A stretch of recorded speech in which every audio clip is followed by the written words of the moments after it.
DNA ரேங்கை பார்த்ததுலேருந்து எல்லாருக்கும் ஒரே குழப்பம், ஒரே question. Sir general rank, community ரேங்க்னு 2 ரேங்க் கொடுத்துருக்காங்க சார். அதில் எந்த ரேங்க் முக்கியம்?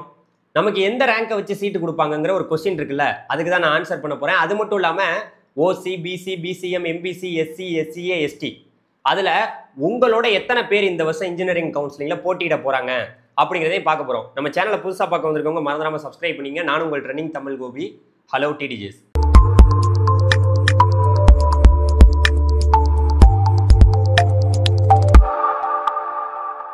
மாணவர்களே, நம்ம ரேங்க் லிஸ்ட்டை ஃபுல்லாக வந்து அனலைஸ் பண்ணியாச்சு. அனலைஸ் பண்ணிட்டு தான் இப்போ இந்த வீடியோ எடுக்க வந்திருக்கேன். நீங்கள் வேணா பாருங்கள், டீட்டெயிலாக ஜென்ரலாக எவ்வளோ பேர் இருக்காங்கிறத போட்டிருக்கேன். OC, BC, BCM, MBC, SCA, ST. அதே போல் 7.5 ரிசர்வேஷனில் OC, BC, BCM, MBC, SCA, ST எவ்வளோ பேர் இருக்காங்கன்னு நம்ம தெளிவாக சொல்லியாச்சுங்க. இவ்வளோ பேர் தான் இந்த வருஷம் கவுன்சிலிங்கில் பார்ட்டிசிபேட் பண்ண போகிறாங்க. இப்போ ஒட்டு மொத்தமாக இங்கே ஜென்ரலாக எவ்வளோ பேருக்கு ரேங்க் வந்திருக்கு தெரியுமா? 2,39,299 பேருக்கு வந்திருக்கு ரேங்க். இவ்வளோ மாணவர்கள் தான் இந்த வருஷம் இன்ஜினியரிங் கவுன்சிலிங்கில் பார்ட்டிசிபேட் பண்ண போகிறாங்க.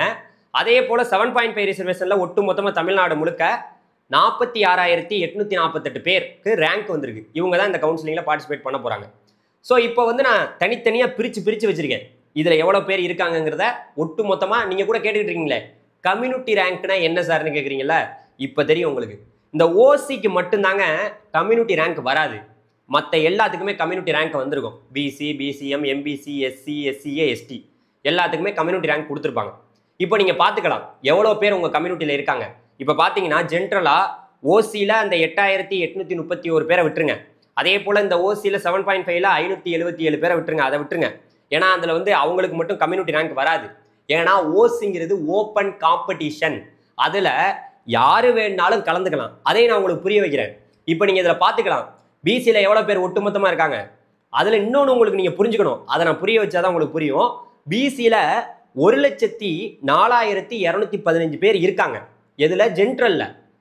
இந்த 1,04,215 பேரில் தான் இந்த 14,500 பேர் இருக்காங்கன்னு நீங்கள் தெரிஞ்சுக்கணும். இந்த 1,04,215 பேர் தான் ஒட்டுமொத்தமாகவே பிசி. அதில் 7.5ல் 14,500 பேர். ஸோ நீங்கள் மாணவர்கள் இது தனி அது தனிலாம் கிடையாது, இதுதான் உண்மை. இதுக்குள்ள இந்த 7.5% இவ்வளோ பேர், அவ்வளோதான்.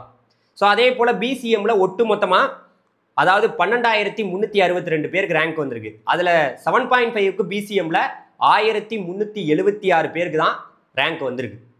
அதே போல் எம்பிசியில் ஒட்டு மொத்தமாக அதாவது கரெக்டாக சொல்ல போனால் 72,095 பேருக்கு ரேங்க் வந்திருக்கு. அதில் எம்பிசியில் 7.5க்கு 18,840 பேருக்கு ரேங்க் வந்திருக்கு. அதில் இந்த பக்கம் பார்த்தீங்கன்னா எஸ்சியில் 34,738 பேருக்கு ரேங்க் வந்திருக்கு. அதில் எஸ்சியில் 7.5ல் பார்த்தீங்கன்னா 8,863 பேருக்கு தான் ரேங்க் வந்திருக்கு.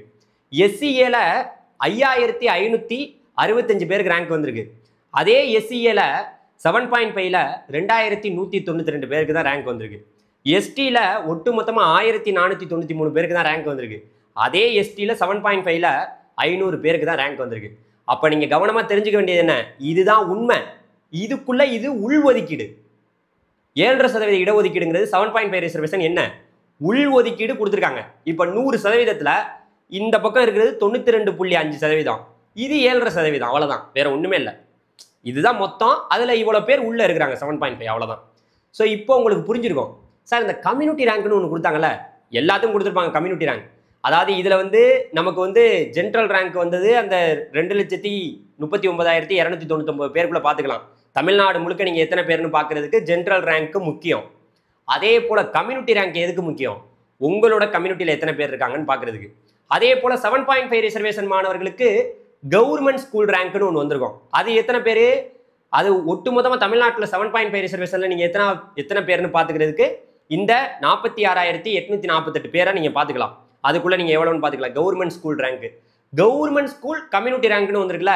கவர்மெண்ட் ஸ்கூலில் படித்த மாணவர்களில் உங்களுடைய கம்யூனிட்டியில் எத்தனை பேர் போட்டி போடுறாங்கிறத நீங்கள் இங்கிட்டு பார்த்துக்கலாம். OC, BC, BCM, MBC, SCA, ST இதுதாங்க முடிவு. சரி, இப்போ உங்களுக்கு ஒரு குழப்பம் வரும். சார் இவ்வளோ பேரையும் உடனே டக்குன்னு கவுன்சிலிங் பார்ட்டிசிபேட் பண்ண வச்சிருவாங்களா? எல்லாரும் ஒரே டயத்தில் சாய்ஸ் ஃபில்லிங் பண்ணுவாங்களா சார் அப்படின்னு கேட்டிங்கன்னா கிடையாது. இதில் இனிமேல் நம்ம வந்து தனித்தனியாக பிரிக்கணும். 1வது ரவுண்டு, 2வது ரவுண்டு, 3வது ரவுண்டு தனித்தனியாக இதில் எத்தனை பேர் OC BC BCM MBC SCA எஸ்டியில் 1வது ரவுண்டில் பார்ட்டிசிபேட் பண்ண போகிறாங்க அப்படிங்கிறது நமக்கு தெரியல. 2வது ரவுண்டில் எத்தனை பேர் வரப்போகிறாங்கன்னு தெரில. 3வது ரவுண்டில் எத்தனை பேர் வரப்போகிறாங்கன்னு தெரில. எப்படியெல்லாம் வருவாங்கங்கிறத நம்ம நம்மளுடைய கவர்மெண்ட் சொன்னாதான் தெரியும். கட்டாயமாக இந்த வருஷம் பார்த்தீங்கன்னா நம்ம எதிர்பார்க்கக்கூடிய விஷயங்கள் படி பார்க்கும்போது எப்படி பார்த்தாலும் நமக்கு 180க்கு மேலே உள்ளவங்க எல்லாருமே 1வது ரவுண்டில் வந்துருவாங்கன்னு நம்ம இப்போ சொல்ல முடியாது.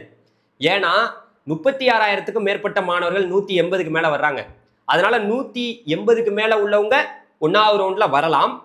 150க்கு மேலே இருக்கிறவங்க 2வது ரவுண்டில் வரலாம். 150க்கு கீழே உள்ளவங்க 3வது ரவுண்டில் தான் வருவாங்க. இந்த வருஷம் எப்படி நடத்த போகிறாங்கன்னு யாருக்கு தெரியும்? ஸோ நான் எதுக்காக சொல்கிறேன்னா இந்த இதெல்லாம் உங்களுக்கு புரியணும். நிறைய பேருக்கு கம்யூனிட்டி ரேங்க்னா என்னன்னே தெரியல. கம்யூனிட்டி ரேங்க் இதுதான். உங்கள் கம்யூனிட்டியில் எத்தனை பேர் போட்டியிட போகிறான். இப்போது இதை பார்த்துட்டு நான் சும்மா சொல்லிட்டு போகிறது கிடையாது. இங்கே பாருங்களேன், இதில் பாதிக்கு பாதி நீங்களே வச்சுக்கோங்க.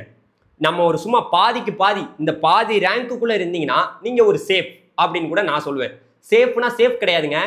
எப்படின்னா பாதிக்கு பாதி உள்ளே இருந்தீங்கன்னா அப்போ நீங்கள் எந்த லெவலுக்கு முன்னாடி இருக்கீங்கன்னு பார்த்துங்க. இப்போ இதில் போட்டிருக்க ரேங்க்குள்ளே பாதிக்குள்ளே நீங்கள் இருந்தீங்கன்னா உங்களுக்கு கொஞ்சம் நீங்கள் என்ன நீங்கள் எதிர்பார்க்கக்கூடிய கல்லூரிகள், நீங்கள் ரொம்ப ரொம்ப சிறந்த கல்லூரிகள்லாம் கிடைக்கும். அதுக்கு கீழே இருந்தாலும் கிடைக்கும், அதில் எந்த மாற்று கருத்தும் இல்லை. ஆனால் சாய்ஸ் ஃபில்லிங் என்ற ஆயுதம் எல்லா மாணவர்களும் எடுக்க வேண்டிய, நீங்கள் இந்த ரேங்க்கில் எந்த ரேங்கை வேணா இருக்கலாம், சாய்ஸ் ஃபில்லிங் தெரியல நீங்கள் ஏமாந்து தான் போவீங்க டிஎன்ஏ கவுன்சிலிங்கில். நான் மீண்டும் ஒரு முறை சொல்லிக்கிறேன், இதில் இவ்வளோ பேர் தான் கலந்துக்க போகிறான், கவுன்சிலிங்கில் இவ்வளோ பேர் தான் பார்ட்டிசிபேட் பண்ண போகிறான், அதில் எந்த மாற்று கருத்தும் வேண்டாம். ஸோ நீங்கள் தெரிஞ்சுக்க வேண்டியது என்னன்னா, பயப்படக்கூடாது. அடுத்தவங்க சொல்கிறதெல்லாம் அவ்வளோ சீக்கிரம் நம்பிடாதீங்க. உங்களுக்கு சீட்டு கிடைக்காது அப்படின்லாம் சொன்னால் எதையுமே நம்பாதீங்க. உங்களுக்கு நம்ப வேண்டிய ஒரே ஒரு விஷயம் டிஎன்ஏ கவுன்சிலிங்.